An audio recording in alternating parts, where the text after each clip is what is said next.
morning na naman po sa lahat ating mga ka-MC.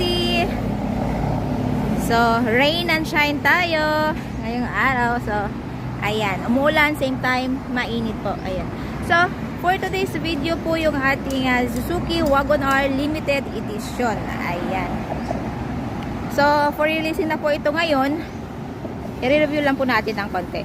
Ayan. So, bago po natin simulan yung ating video, sa mga baguhan po at hindi pa po nakapag-subscribe sa aming YouTube channel, i-like, share, and subscribe sa aming YouTube channel. At huwag po natin kaligtaang pindutin ng bell icon para ma-notify po kayo ni YouTube sa aming mga latest video updates. So, ayan mga ka-MC, ayan yung ating Pearl White Suzuki Wagon R Limited Edition. Ayan. So, sa mga ganitong unit po, mas maganda po tingnan yung basic setup lang o yung simpleng setup lamang po. So, hindi na po kailangan natin ng full bars or carrier para magandang tingnan. Sa mga ganitong unit po, napakagandang tingnan yung simple lang. Ayan, syempre yung kanyang mags is original po yan. Yun po yung kanyang mags yung nasa Japan pa. Ayan. So, ayan. Pure alloy. Napakatibay po yan dahil yan po ay made in Japan din. So, ayan. Meron din po siyang built-in na signal light sa kanyang side mirror. So, ayan. So, syempre, smart lock.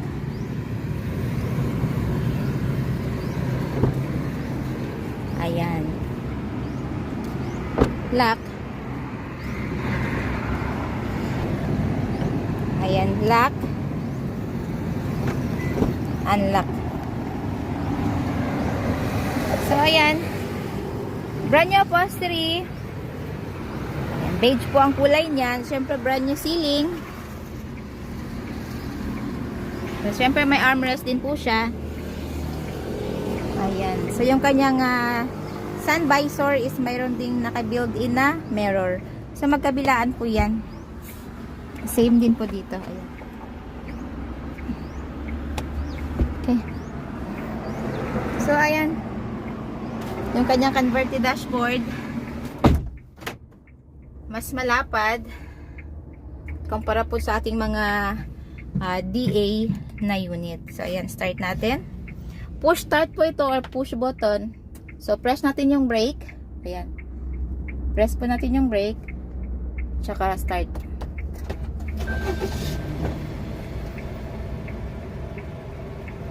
So, ayan. So, automatic transmission po ito. Nasa hood po ko yung kanyang gear. So, CVT.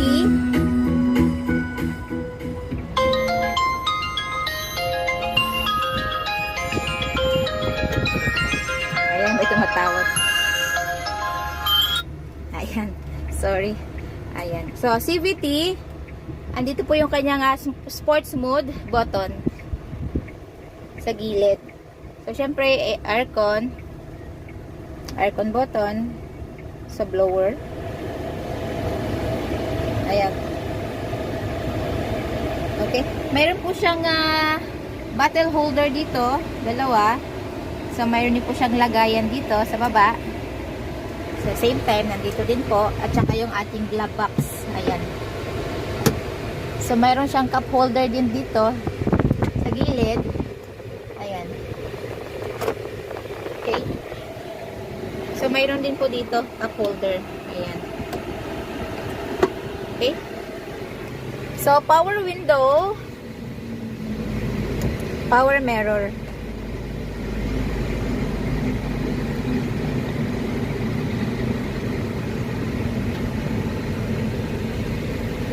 Kasi hinaan natin yung AC, napakalakas. So, ayan, na-adjust din po ang mirror nito. Adjust natin kasi hindi ko makita yung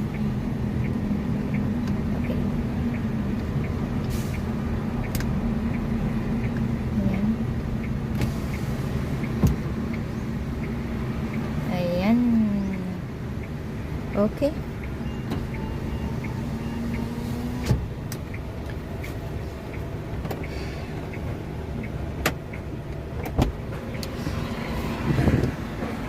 So, ayan. So, tatlong pedal po yan.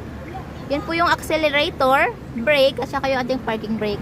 So, na-apply lang po natin or ini-engage po natin ito pag once po nakapark na yung ating unit at kung gusto po natin ng double safety, engage po natin ito. Wag lang po natin kalimutang i-release. Ayan. So, nandito po yung kanyang gasoline tank. Opener pala. Ayan. So, syempre, nandito yung gasoline tank. So, ito po yung mga unit natin na isa sa mga unit natin na nasa hood po yung makina at saka yung kanyang battery. Yan yung second row. Cup holder, bottle holder. Magkabilaan po yan. Side by side. Ayan. Captain seat. Yung ating second row. So, napo-fold po ito. Ihilain lang po natin dito. Ayan. Saka sabay hila. Ayan. So, na-adjust din po yung seat. Hihilain lang po natin dito. Gusto po nating mas malapit or no need na po i-adjust. Same time po doon po sa front seat or yung sa ating driver seat, na-adjust din po. So, ang ating compartment area, yan. Ayan yung ating compartment area. Nandito din po yung kanyang spare tire, jack at saka wrench. So, ayan. May mga seat belt na po ito. Ayan. Kabilaan. So, ayan. May kakabitan din po ng ano dito. Plastic or something. Kabilaan.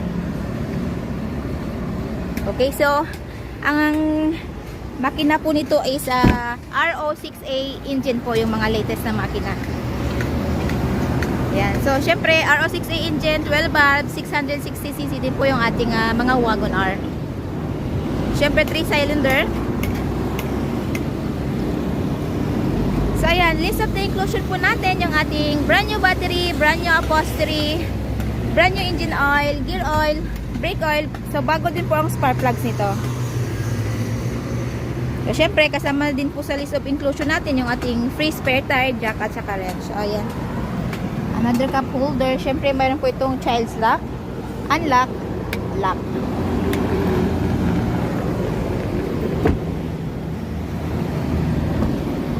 So mga ka-MC, available po tayo sa made to order basis. So we require as low as 25,000 pesos na down payment para po masimulan namin ng inyong mga unit. At ang balance, upon unit pulled out. So upon unit pulled out po, kasama na po dun yung ating original OR and CR, which is directly under buyer's name as first owner sa Pilipinas. So less hassle, less worry dahil nakapangalan na po sa atin yung ating mga unit. At syempre, may pagkakataon din pong pumili si buyer ng kanyang paboritong kulay. And we use as a paint material para po sa long lasting sir na ating mga unit. Ayan, ipapakita ko po sa inyo yung ating makina. Andito po yung opening ng hood. Hilain natin. Ayan. So, and we do shipping din po nationwide. Port to port lang po tayo. Syempre, yung ating shipping fee, shoulder po yun ni buyer. Ayan. Ayan yung kanyang makina. Same time, nandito din po yung kanyang battery. So, intact na po yan. Isang lugar.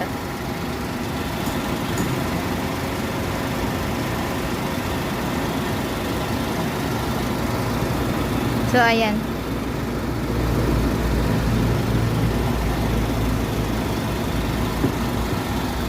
So, ayan po yung kanyang makina.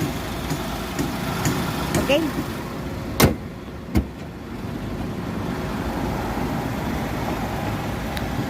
So mga ka-MC, mayroon pa po tayong available na ganitong unit. So DM na lang po kayo dun sa aming Facebook page, Raihan Megdidosha Trading at R&R Surplus Multicabs and Trucks. At maaari po nyo kaming tawagan dun po sa mga numero na nasa inyong mga screen. So ayan, located po kami sa Kilometer 11, Catalunan Pequeño, Davao City. So ayan po. Subukan na natin.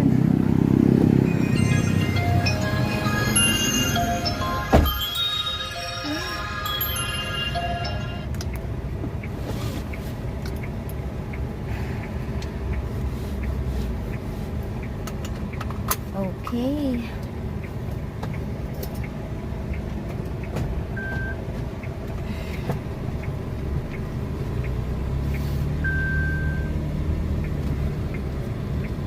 So, ulitin ko po, please like, share, and subscribe sa aming YouTube channel, Multicab TV. Kita-kits po tayo ulit para sa ating panibagong surplus unit review. From same place, same channel. So, stay tuned lang po tayo. Maraming salamat po. Mag-iingat po tayo lagi.